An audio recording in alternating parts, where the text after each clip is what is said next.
আমি আসতেই দেখতে পাই দৈত্য আকৃতির একটি দানব আমার পাশের ঘরটা চালের উপরে বসে আছে।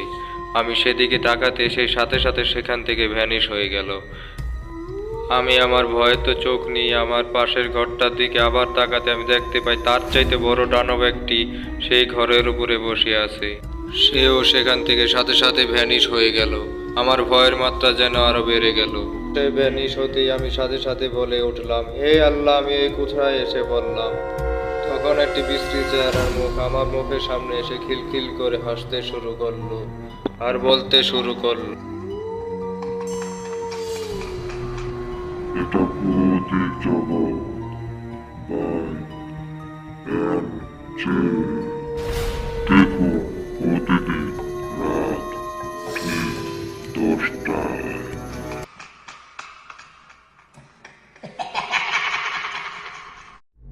হ্যালো লিসেনার, আসসালামু আলাইকুম। কেমন আছেন সবাই? আশা করি সবাই ভালো আছেন। প্রতিদিনের মতো আবারও চলে এলাম আমি মোহাম্মদ জাহিদুল ইসলাম আপনাদেরকে কিছু ভৌতিক ঘটনা শোনানোর উদ্দেশ্যে। তো আমাদের কন্টেন্টগুলো যদি আপনাদের ভালো লেগে থাকে অবশ্যই আমাদেরকে সাপোর্ট করবেন, লাইক, কমেন্ট এবং সাবস্ক্রাইব করে আমাদের সাথেই থাকবেন। আমি এবং নাইম শেখ ভাই প্রতিদিন এই চ্যানেলটিতে আপনাদের জন্য নিয়ে আসে কিছু গা শিহরণ করা হরর স্টোরি। তো বেশি কথা বলবো না, আজকে কিছু ছোট ছোট আমি আপনাদেরকে ইনসিডেন্টে শোনাবো। যে ইনসিডেন্টগুলো ঘটে গিয়েছিল একটি মাদ্রাসাতে। মাদ্রাসাটির নাম আমি উল্লেখ করতে পারছি না সঙ্গত কারণে। তো সে মাদ্রাসার ছাত্রদের মুখের কথায়, মানে ছাত্রদের কাছ থেকে জানা যায় ওই ছাত্রাবাসে ওই মাদ্রাসার হেফজখানা আছে, যেখানে ছাত্ররা কোরআনে হাফেজ হয়। তো সেখানে একজন ছাত্র রাত্রে তাহাজ্জুদের নামাজ পড়ার উদ্দেশ্যে যখন মাদ্রাসার পাশের পুকুরে উজু করতে যায়, তখন সে মাদ্রাসার পাশের পুকুরে একটা কর্নার দেখতে পারে মানুষের মতো কিছু একটা, যার শরীর থেকে আগুনের মতো আগুন জ্বলতেছে। সেই জিনিসটা পুকুরের মধ্যে হাত দিয়ে দিয়ে মাছ তুলে তুলে নিজের মুখের মধ্যে দিয়েছে, এমন একটা বিষয় সে দেখতে পায়। সে ভয় পেয়ে যায় এটা দেখে, কারণ কারো মানুষের শরীরে আগুন জ্বলা এটা কোনো মতে সম্ভব না, আর এত রাতে এটা কোনো মতেই সম্ভব না। সেখানে কোনো মানুষ এভাবে নিজের গায়ে আগুন জ্বালিয়ে দিয়ে মাছ ধরবে। তো সেই জিনিসটা দেখে ভয় পেয়ে যায়। তারপর যে হুজুর তার শিক্ষককে জানায় জিনিসটা।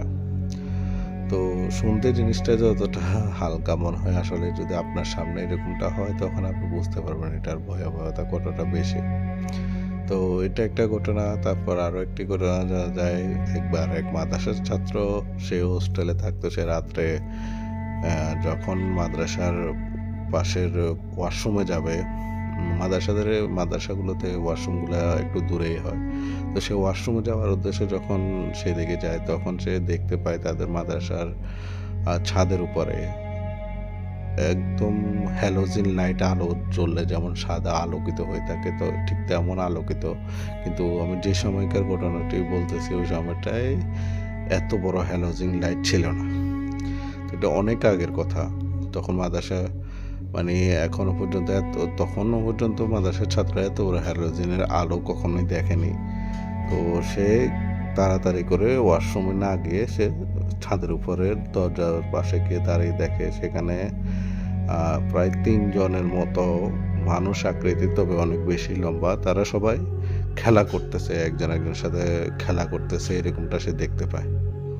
তো আরেকটা ইনসিডেন্ট, যেমন সেখানে একটা ছাত্র একবার মাদ্রাসা ভর্তি হয়, নতুন আসে কিছু, সে ছাত্রটির সাথে প্রতিদিন তাকে বোবাই ধরে।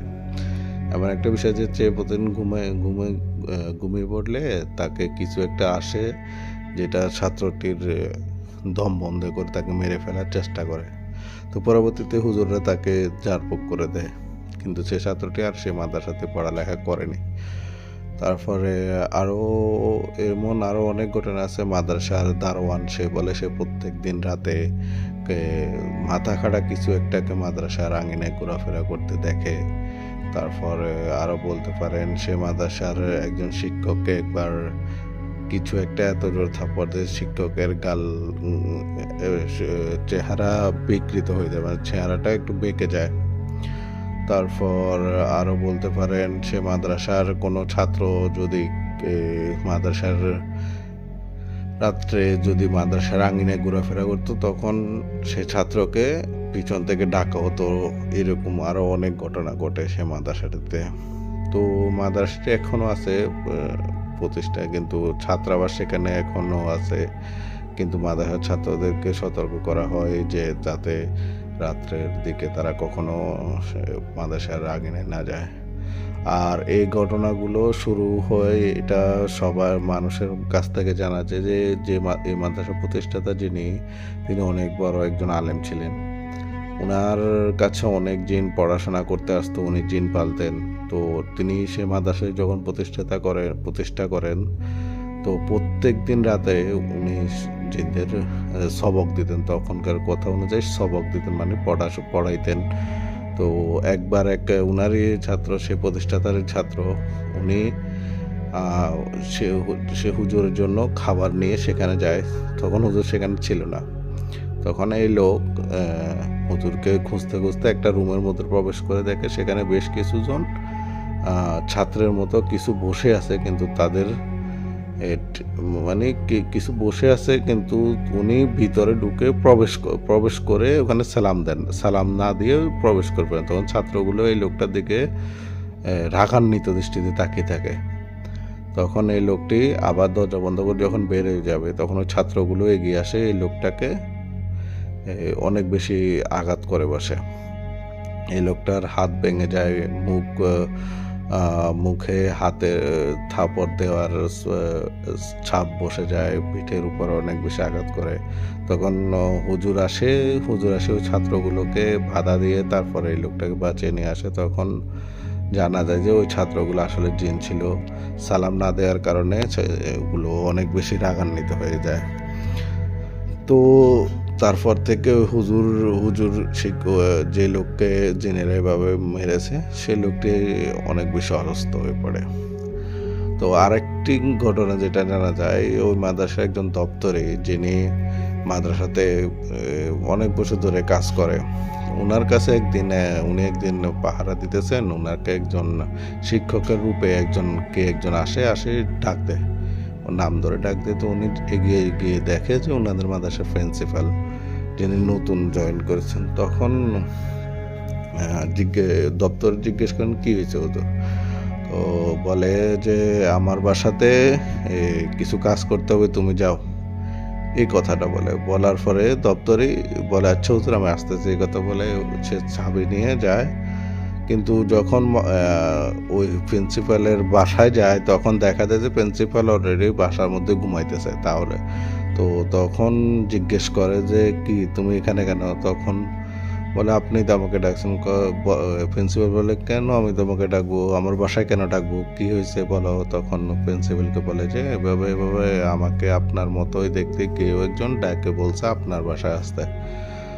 তো এটা একটা বিষয় যায়, আসলে কি হয়েছিল সেটা জানা যায়নি। তো আরো একবার ঘটনা ঘটে, একটি মাদ্রাসার ছাত্র যখন ওয়াশরুমে যায় তখন ওয়াশরুমের দরজা বাইরে থেকে কিছু একটা লক করে দেয়।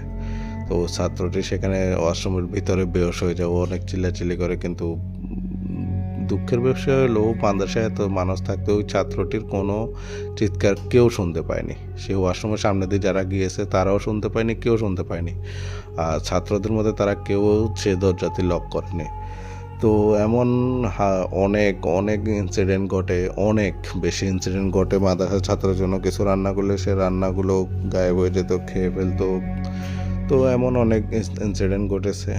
তো লিসেনারগণ, আমি বেশ কিছু ইনসিডেন্ট আপনাদেরকে শুনতে হয়তো আপনাদেরকে ভয় নাও লাগতে পারে, তবে জিনিসগুলো ঘটে, কিন্তু যার সাথে ঘটে সেই বলতে পারে জিনিসগুলোর ভয়াবহতা কতটা বিস্তর হয়। ভয় যখন লাগে, যখন ওদের সামনে পড়ে তখন ভয়টা কেমন লাগে তখনই সেই অনুভব করতে পারে। তো আমাদের ভুলভ্রান্তিগুলো ক্ষমাসুন্দর দৃষ্টিতে দেখবেন, আমাদের চ্যানেলটি সাবস্ক্রাইব করবেন। আমরা প্রতিনিয়ত আপনাদের জন্য এমনই ঘটনা নিয়ে আসার চেষ্টা করতেছি, আমাদের ভুলভ্রান্তিগুলো মাফ করবেন। আশা করি আমাদের চ্যানেলটি সাবস্ক্রাইব করবেন, আমাদের সঙ্গে থাকবেন, আমাদের জন্য দোয়া করবেন। আসসালামু আলাইকুম ওয়া রাহমাতুল্লাহ।